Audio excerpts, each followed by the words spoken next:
Hi friends, welcome to axis input tech YouTube channel. நமக்கு ஒரு போர்டில் டெல் இன்ஸ்பிரான் சர்வீஸ் வந்துச்சு. அது வந்து ப்ராசஸர் ஷார்ட்டு கஸ்டமர் இன்ஃபார்ம் பண்ணதுக்கு அவங்க வந்து போர்டை மாற்ற சொல்லிட்டாங்க. ப்ராசஸர் செக்ஷனில் வந்து நமக்கு வந்து எக்ஸஸ் ஹீட் வந்துச்சு. ப்ளக்இன் பண்ணி புது போர்டு வந்துருச்சு. இப்போது அந்த போர்டை எப்படி ஃபிக்ஸ் பண்ணுறது அப்படிங்கிறத பார்ப்போம். சின்ன வீடியோ பண்ணலாம் அப்படின்னு நினச்சேன். இதுதான் புது போர்டு. இதில் வந்து நம்ம பார்த்தோம் அப்படின்னா அந்த போர்டு இந்த போர்டு டிஃப்ரென்ஸ் இருக்குது. என்னென்னா அது கிராஃபிக்ஸ் தான். நான் வந்து சப்போஸ் ரீப்ளேஸ் பண்ணி கொடுக்கல, வித்தவுட் கிராஃபிக்ஸ் தாங்கன்னு கேட்டாங்க கஸ்டமர். வித்தவுட் கிராஃபிக்ஸ்க்கும் ஒரே ஹீட் சிங்க் தான் வரும். எப்போதுமே நான் வந்து போர்டை ஃபிக்ஸ் பண்ணுறதுக்கு முன்னாடி எல்லாத்தையுமே அரேஞ்ச் பண்ணி எடுத்து வச்சிருவேன் ஒன்றா. ஏன்னா நம்ம வந்து ட்ரெயில் வச்சிருந்தோம் அப்படின்னா அது வந்து எப்போதுமே மிஸ் ஆக வாய்ப்பு இருக்குது. நம்ம எல்லாத்தையும் ஃபிக்ஸ் பண்ணி பார்த்த அப்புறம் கடைசியில் பார்த்தா ஏதாவது ஒரு பொருள் மிஸ் பண்ணியிருப்போம். திரும்ப அதுக்காக ஃபுல்லாக ஓப்பன் பண்ணுற மாதிரி வந்துடும். அதனால் நம்ம வந்து ஃபுல்லாக எடுத்து வெளியே வச்சுருவோம். ஃபஸ்ட்டு வச்சுட்டு நம்ம கண்ணுக்கு நேரம் எல்லாமே இருக்க போகும்போது நம்ம ஃபிக்ஸ் பண்ண கொஞ்சம் ஈஸியாக இருக்கும்.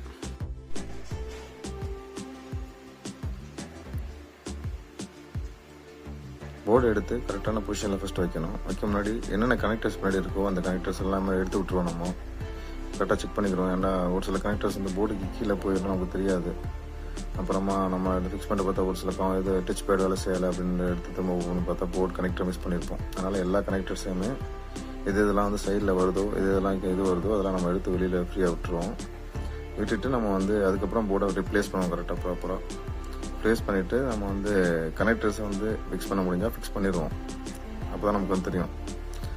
அப்புறம் ஹீட்சிங் ஃபேனை ஃபிக்ஸ் பண்ண போகும்போது நம்ம வந்து டஸ்ட் இருந்தால் க்ளீன் பண்ணிடணும். ஃபஸ்ட் நான் க்ளீன் பண்ணி வச்சுட்டேன். எப்போதுமே போர்ட்ஸ் வந்து யூஸ் பண்ண போடணும். இது பண்ணையில் டஸ்ட் இருக்கும் ஃபேனுக்குள்ளே, அதனால் பிளாக் பண்ணணும் ஹீட்டை.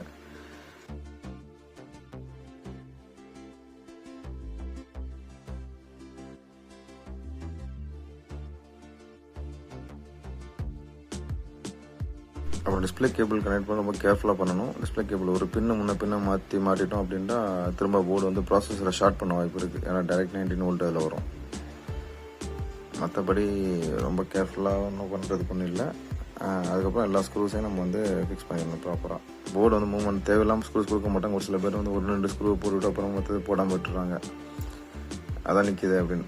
அப்படி கிடையாது. என்னென்ன காம்பனண்ட் கொடுத்துருக்காங்களோ அதை எப்போதுமே நம்ம ஃபிக்ஸ் பண்ணிடணும். ஒரு கம்பெனிக்காரங்க எப்போதுமே நான் ஒரே டைலாக் தான். தேவையில்லாமல் ஒரு இடத்துல ஒரு இது வைக்க மாட்டாங்க. ஒரு சின்ன ட்ராபேக் இருந்திருக்கும், அதை ரிகவர் பண்ணுறதுக்காக அந்த இடத்துல ஒரு சின்ன ஸ்க்ரூ போட்டிருப்பாங்க. அதனால் வந்து நம்ம எதையுமே மிஸ் பண்ணாமல் பண்ணணும். அப்புறம் பழைய ஹீட்ஸிங் இருக்குல்ல, அந்த ஹீட்ஸிங் மாட்டிருக்கோம். அதை வந்து நம்ம என்ன பண்ணோம்னா ட்ரை ஆகிருக்கும் பேஸ்ட்டு. அந்த ட்ரை ஆன பேஸ்ட்டை வந்து நம்ம வந்து ஃபஸ்ட்டு ரிமூவ் பண்ணிடணும். ரிமூவ் பண்ணி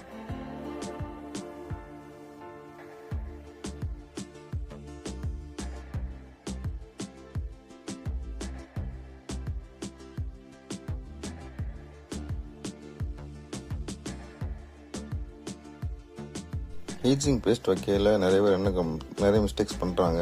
ஒன்று சின்ன ஒரு டாட்டை வச்சுட்டு க்ளோஸ் பண்ணிடுறாங்க, இல்லை எக்ஸஸாக வச்சு ஃபுல்லாக அந்த ப்ராசஸர் ஃபுல்லாக ஸ்ப்ரெட் ஆகிற வைக்கிறாங்க. ரெண்டுமே தப்பு. ஆக்சுவலாக நம்ம வந்து ஹீட்சிங் பேஸ்ட்டை வந்து வைக்கிறதுக்கான ஒரு ப்ரொசீஜர் இருக்குது. அது வந்து நம்ம ஈவனாக வச்சு ஸ்ப்ரெட் பண்ணணும். அது ஆக்சுவலாக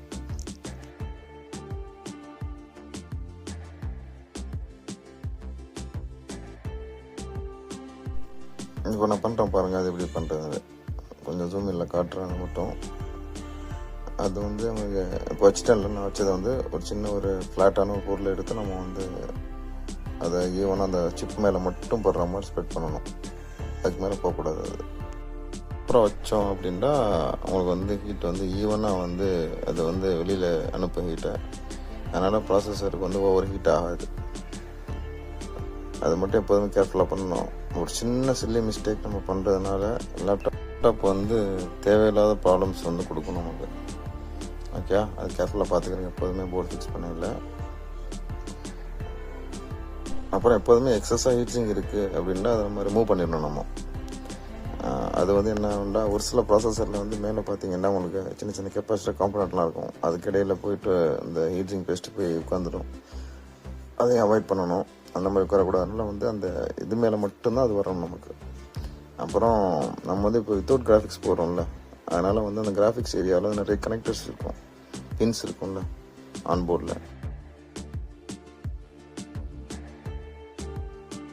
பழைய ஹீட்ஸிங் நம்ம யூஸ் பண்ணுறதுனால அதில் வந்து அந்த இது இருக்குல்ல, என்னுடைய கிராஃபிக்ஸ் இருந்துச்சுல, கிராஃபிக்ஸுக்கான போர்ஷன் இருக்கும், அது போய் டச் பண்ணிச்சுன்னா அது மெட்டல் தானே, அதனால் கண்டக்டிவிட்டி வந்துடக்கூடாது. அதனால் நம்ம அதை வந்து ஃபுல்லாக இன்சுலேஷன் டேப் போடையில் ரொம்ப கேர்ஃபுல். நிறைய பேர் பேப்பர் டேப் அந்த மாதிரி போடுவாங்க. எலக்ட்ரானிக்ஸில் வந்து பேப்பர் டேப் அந்த மாதிரி டேப்லாம் யூஸ் பண்ணக்கூடாது. தெர்மல் டேப் இருக்குல்ல, அதான் யூஸ் பண்ணணும். நம்ம பேப்பர் டேப் அந்த மாதிரி போட்டோம் அப்படின்னா மேபி ஹீட் ஆனிச்சுன்னா பேப்பர் வந்து எரியறதுக்கு வாய்ப்பு இருக்குது. ஏன்னா நம்ம பேட்ரி யூஸ் பண்ணுறோம், அதனால் வந்து ரொம்ப டேஞ்சரான ஐட்டம் அது எல்லாமே. அது இன்கேஸ் பேட்ரி இதனால் ஏதாவது ஹீட் ஆகி அந்த பேப்பர் ஹீட் ஆகி இதாக பேப்பர் டேப் வந்து எரிஞ்சிச்சு அப்படின்னா அப்புறமா வந்து லேப்டாப்பே பர்ஸ்ட் ஆகிடாது. அதனால் எப்போதுமே தெர்மல் டேப் மட்டும் தான் அதில் யூஸ் பண்ணணும். அது டெம்பரேச்சர் நல்லாவே தாங்கும். அப்புறம் க்ளோஸ் பண்ண முன்னாடி தரவாக நம்ம பார்த்து செக் பண்ணிக்கணும், எல்லா இதுவும் நம்ம ஃபிக்ஸ் பண்ணிட்டோமா அப்படின்ட்டு. ஏன்னா தேவையில்லாத ரீஒர்க்கு அவாய்ட் பண்ணுறதுக்காக எல்லா ஸ்க்ரூ எல்லா கனெக்டர்ஸும் ஃபிக்ஸ் ஆகிருக்கா, எக்ஸஸ் எதுவும் இல்லாமல் இருக்காங்கிறத செக் பண்ணிவிட்டு நம்ம அதுக்கப்புறம் தான் பேக் டோரை க்ளோஸ் பண்ணணும். இதில் பெரிய பிரச்சனை என்ன வரும்னா, எப்போதுமே லேப்டாப்ஸ் ரிசீவ் பண்ணலாம் அவங்க யூஸ் பண்ணிட்டு இது பண்ணுவாங்கள்ல, அது வந்து டேமேஜ் பண்ணிடும். இது நம்மளுடைய இன்ச்சஸ் பக்கத்தில் இருக்க ஸ்க்ரூலாம் டேமேஜ் ஆகி வந்துடும். அதுதான் பெரிய பிரச்சனை. இப்போது அது நம்ம ஓப்பன் பண்ணி திரும்பி அதே மாதிரி ஃபிக்ஸ் பண்ண முடியாது. அதுக்கு ரீஒர்க் பண்ணுற மாதிரி இருக்கும் நம்ம எப்போதுமே. இந்த பாருங்கள், இப்போ கூட ஒரு ஸ்க்ரூ வந்து டச் பேடில் இருக்க வேண்டிய ஸ்க்ரூ வந்து ஸ்க்ரூவோடு சேர்ந்து நிற்கிது அந்த ஹிஞ்சஸில். ஸோ நம்ம இப்போ என்ன பண்ணால் அதை ரீப்ளேஸ் பண்ணோம்னா நம்ம வந்து அந்த கண்டிஷன் எப்படி இருக்குது அதை பார்த்து பண்ணிக்கலாம். இப்போ அதில் வந்து பிளாஸ்டிக் கட்டாக இருக்கனால நான் வந்து சால்ட் அயன் வச்சு அதை வந்து கொஞ்சம் ஹீட் பண்ணுறேன்னே அது உள்ளே உட்காந்துக்கிச்சு போய் அது போதும், அது நல்லாவே ஸ்ட்ராங்காக ஒரிஜினல் மாதிரி வந்துடும். அது அப்படி இல்லாமல் ஃபுல்லாக டேமேஜ் ஆகிருந்துச்சு அப்படின்னா நம்ம ரீஒர்க் பண்ணி அதை வந்து அந்த இடத்துல ஸ்க்ரூவை ஃபிக்ஸ் பண்ணணும். ஸ்க்ரூவுக்கும் அதே மாதிரி தான், காம்பனன்ட்ஸ் மாதிரி தான். நம்ம வந்து அதான் ஒரு ஸ்க்ரூ தேவையில்லை அப்படின்னு நம்ம நினச்சோம்னா அது நாளைக்கு வேறு பிரச்சனை கொண்டு விடும். நம்ம இது பிரேக் ஆகி அதனால டிஸ்பிளே பிரேக் ஆக வாய்ப்பு இருக்குது. அதனால் எல்லா ஸ்க்ரூவுமே ப்ராப்பராக போட்டுருணும் எப்போதுமே லேப்டாப் ஃபிக்ஸ் பண்ணல. ஃபிக்ஸ் பண்ணியாச்சு. ஸ்க்ரூஸ் பண்ண முன்னாடி ஒரு தடவை டிஸ்பிளே பார்த்துக்கிறது பெஸ்ட். நம்ம கரெக்டாக பண்ணியிருக்கோமா ஆனால் ஏன்னா நிறைய பேர் பண்ண மிஸ்டேக் என்னென்னா அதான் கரெக்டாக ஃபிக்ஸ் பண்ணியிருக்கோமே ஃபுல்லாக ஸ்க்ரூவை போட்டுட்டு அதுக்கப்புறமா ஆன் பண்ணால் டிஸ்பிளே வராது. இப்போ நான் போடுற ஸ்க்ரூ வந்து ஹிஞ்சஸ்க்கு, இன்கேஸ் நான் ஓப்பன் பண்ணல திரும்ப பிரேக் ஆகிடுச்சு அப்படின்னா அதுக்கான ஹிஞ்சஸ் ஸ்க்ரூ மட்டும் போட்டுட்டு நான் வந்து ஓப்பன் பண்ணுறேன். ஓப்பன் பண்ணி ஆன் பண்ணி நம்ம பார்ப்போம். டிஸ்பிளே வந்துட்டாலே ஆல்மோஸ்ட் ஓகே.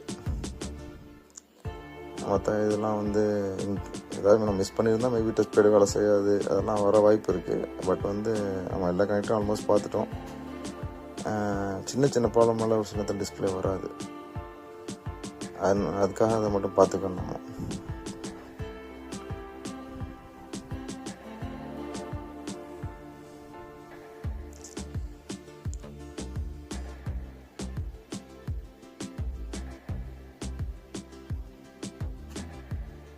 எப்போதுமே நம்ம லேப்டாப் வந்து போர்டை மாற்றினாலோ இல்லை ஃபுல்லாக பிரித்து மாற்றினாலோ சிமாஸ் ரீசெட் ஆகும், கம்பல்சரி ஆகும். அதுக்கு வந்து 2-3 டைம்ஸ் ரீஸ்டார்ட் ஆகும்.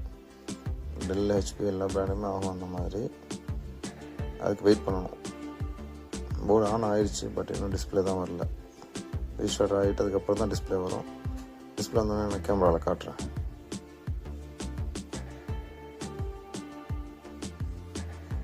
ஏதோ ப்ராப்ளம் பார்த்தீங்களா, நான் ஒரு ஸ்க்ரூ போட்டு ஆன் பண்ணி டிஸ்பிளே வரல. இப்போ டிஸ்பிளே ஏன் வரல அப்படிங்கிறத நம்ம ஓப்பன் பண்ணி பார்க்கணும். மேக்ஸிமம் இந்த ரேம் ரெஸ்ட்டாக இருந்தாலும் அந்த மாதிரி சின்ன ப்ராப்ளம் இருந்தால் டிஸ்பிளே வராமல் போக வாய்ப்பு இருக்குது. அதனால் அதை நம்ம க்ளீன் பண்ணிவிட்டு திரும்ப இல்லை ஸ்லாட் மாற்றி போட்டு ஃபிக்ஸ் பண்ணோம் அப்படின்னா அது டிஸ்பிளே வந்துடும். இந்த மாதிரி ஒரு சின்ன பிரச்சனைனாலும் திரும்ப ரிவர்க் பண்ணக்கூடாதுங்கிறதுக்காக தான் நம்ம வந்து எப்போதுமே வந்து ஃபுல்லாக க்ளோஸ் பண்ணிட்டு ஆன் பண்ணக்கூடாது. ஒன்ஸ் ஆன் பண்ணி பார்த்துட்டோம் ஓகே ஆயிடுச்சு அப்படின்னா நம்ம ஃபிக்ஸ் பண்ணிக்கலாம்.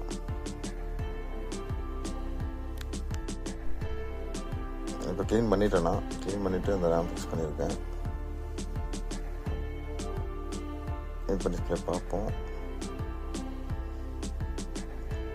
இந்த தடவை மேபி அடாப்டர் கலெக்ட் போட்டிருக்கனால மேபி ரீஸ்டார்ட் ஆகும். சிமாஸ் ஃபிக்ஸ் பண்ணலான்னு தெரில. டிஸ்பிளே பாருங்கள், பார்த்தீங்கன்னா உங்களுக்கு வந்துட்டு போகும் டிஸ்பிளே.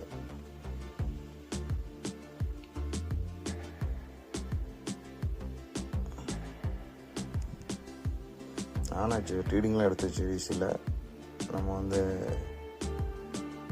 டிஸ்பிளே மட்டும் வரது பார்ப்போம். ப்ராசர் ஹீட் ஆயிடுச்சு ப்ராசர் அப் ஆயிடுச்சு.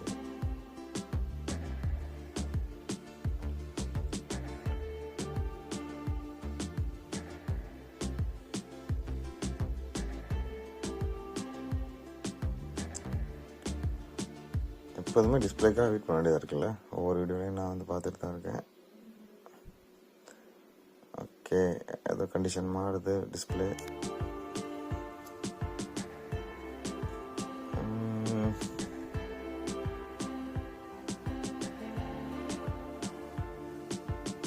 கொஞ்சம் வெயிட் பண்ணி பார்ப்போம்.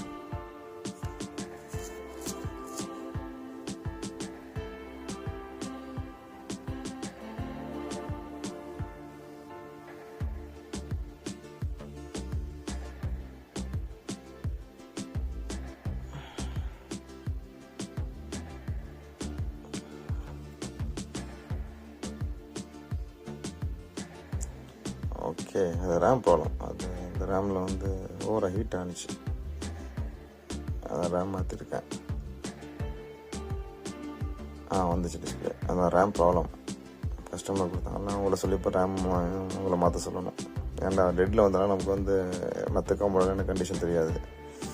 அதனால் நான் வந்து கஸ்டமர்கிட்ட வந்து சொல்லியிருந்தேன், அந்த மாதிரி போர்டு தான் ப்ராப்ளம் அப்படின்ட்டு. ரேம் பற்றி எனக்கும் தெரியாது. ஸோ ரேமை ஃபிக்ஸ் பண்ணியாச்சு. இப்போ ரேம் மாற்றியாச்சு. நம்ம டெஸ்டிங் ரேம் போட்டதுக்கப்புறம் போர்டு ஆன் ஆகிடுச்சு, டிஸ்பிளே வந்துடுச்சு. இந்த மாதிரி விஷயங்களுக்காக நம்ம திரும்ப எல்லா ஸ்க்ரூவையும் கேள்ட்டக்கூடாதுங்கிறதுக்காக தான் நான் ஃபஸ்ட்டே சொன்னேன். நம்ம வந்து போர்டை செக் பண்ணாமல் க்ளோஸ் பண்ணக்கூடாது அப்படின்னு. இனி பிரச்சனை, இனி ஃபிக்ஸ் பண்ணிடலாம். நம்ம முடிஞ்சால் நம்ம ஓஎஸ் ஹார்ட் டிஸ்கையும் போட்டு ஓஎஸ்குள்ளே போயிட்டு நம்ம அந்த மவுஸ் பேட் அதெல்லாம் வேலை செய்யலான்னு பார்க்கலாம்.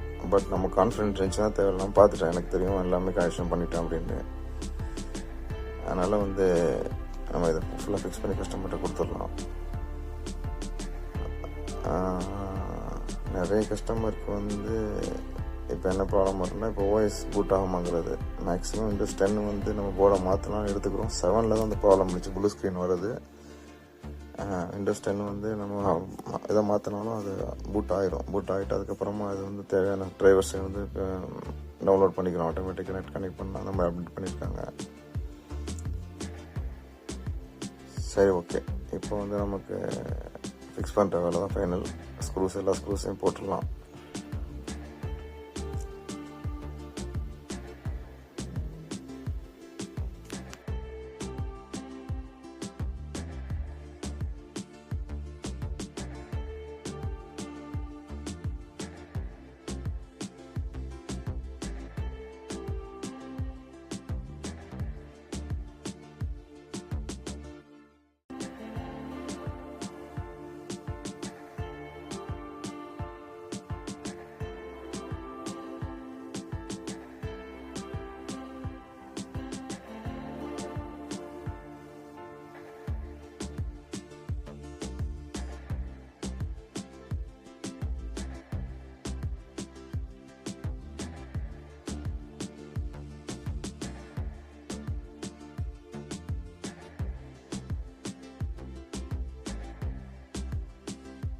நிறைய லேப்டாப்ஸ் நம்ம கஸ்டமர் கொடுக்கையில் நமக்கு வந்து இதை ஸ்க்ரூஸ் மிஸ் பண்ணியிருப்பாங்க நிறையா.